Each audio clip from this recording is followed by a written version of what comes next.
वित्तीय सफलता का सपना हर कोई देखता है, लेकिन सही जानकारी और अनुशासन के बिना वो केवल एक भ्रम बनकर रह जाता है। निवेश की दुनिया में कदम रखने वाले नए और अनुभवी दोनों के लिए कुछ मूलभूत सिद्धांत ऐसे हैं जो वर्षों से समय की कसौटी पर खरे उतरे हैं। प्रस्तुत लेख में certified financial planner Shri Ritesh Kumar Jala 5 ऐसे अमूल्य नियम साझा कर रहे हैं जो हर निवेशक को जानने और अपनाने चाहिए।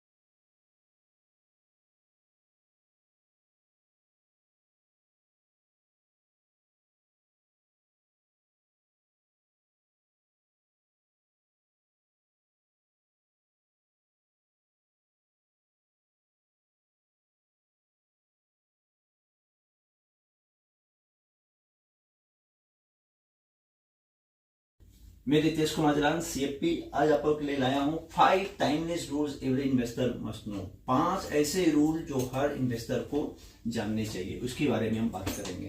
तो पहला रूल क्या है? सबसे पहला रूल है पे योरसेल्फ फर्स्ट। जनरली पब्लिक क्या करती है ना, इनकम करते हैं और मंथली का एक्सपेंस कर रहे होते हैं हम लोग, तो लास्ट में महीने के लास्ट में क्या देखते हैं कि अपनी सेविंग ही नहीं है, पैसे नहीं बच रहे। तो ये रूल को हम लोग को चेंज कर देने की जरूरत है। तो हम लोग क्या रूल अपना करेंगे कि कुछ भी इनकम क्यों न कर रहे हो, हमको पहले ही सेविंग कर लेनी पड़ेगी और बचे हुए पैसे से हम एक्सपेंस करेंगे। पे yourself first, save before you spend. तो सबसे पहला रूल हम लोग का है पे योरसेल्फ फर्स्ट, है ना। दूसरा रूल क्या है? इसी को रूल को हम लोग आगे बढ़ाते हैं कि हम 100 रुपए कमा रहे हैं तो कैसे कैसे डिवाइड करेंगे। तो इसके लिए 40 30 20 10 रूल। 100 रुपये हम जो कमा रहे हैं तो इसका पहला 40% हमारे नीड के लिए जाएगा, नीड बेस्ड एक्सपेंसेस में। मतलब जो मंथली खर्चे हैं, इलेक्ट्रिक बिल, आपका ग्रोसरी का एक्सपेंस है, ये सब जो भी खर्चे हैं वो नीड में जाएगा। नेक्स्ट 30% हम खर्च करेंगे वान के ऊपर में, जहां पे अपने फ्लैट की, कार की ईएमआई वगैरह भी उसके अंदर में आ जाएगी। 20% अपनी इनकम का 20% हम सेविंग करेंगे, गोल बेस्ड सेविंग, जो हम एसआईपी के थ्रू भी इन्वेस्टमेंट कर सकते हैं। और अपनी इनकम का 10% सोशल वर्क के लिए हम यूज करेंगे, है ना। क्योंकि हम लोग पैसे कहाँ से ले रहे? समाज से ले रहे। तो हमारी ड्यूटी बनती है, हमारी सोशल रिस्पॉन्सिबिलिटी बनती है कि हमने जो समाज से गेन किया है वो समाज को हम वापस भी करें ना। और तीसरा रूल क्या होगा?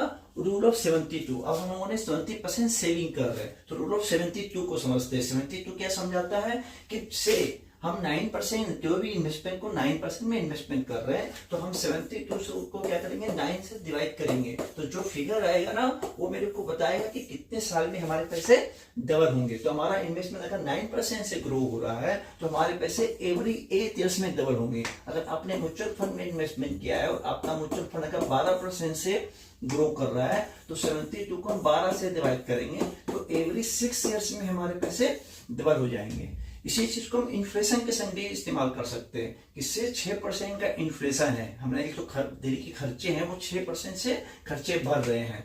तो हर 12 साल में हमारे खर्चे डबल हो रहे हैं। कैसे? तो 72 डिवाइडेड बाय 6 12, तो 12 साल में हमारे पैसे खर्च होंगे। तो एक पावर ऑफ कंपाउंडिंग को दर्शाता है। हमको यहां से पता चलेगा कि मेरे पैसे कितने साल में डबल हो रहे हैं, तो हमको सोच के इन्वेस्टमेंट करना है कि हमको इन्वेस्टमेंट कहां पे करना है। नेक्स्ट रूल होगा रिटायरमेंट के लिए, रूल ऑफ 300। इसको कैसे समझते हैं? इससे किसी आदमी की एक्सपेंस, मंथली एक्सपेंसेस 30,000 है तो इसको 300 से मल्टीप्लाई करेंगे तो जो फिगर आएगा, फिगर आया 90 लाख, यानी कि 90 लाख रुपए की आज के दिन में आवश्यकता है। अगर आज के दिन में हमारे पास 90 लाख रुपया रहे तो उसको इन्वेस्टमेंट करके हम रिटायरमेंट ले सकते हैं।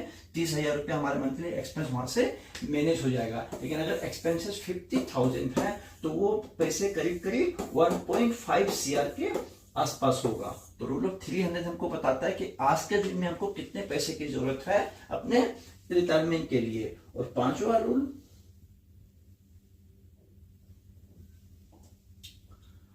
रूल है रोल ऑफ ए CFP। हर आदमी को एक फाइनेंशियल प्लानर की मस्त जरूरत है।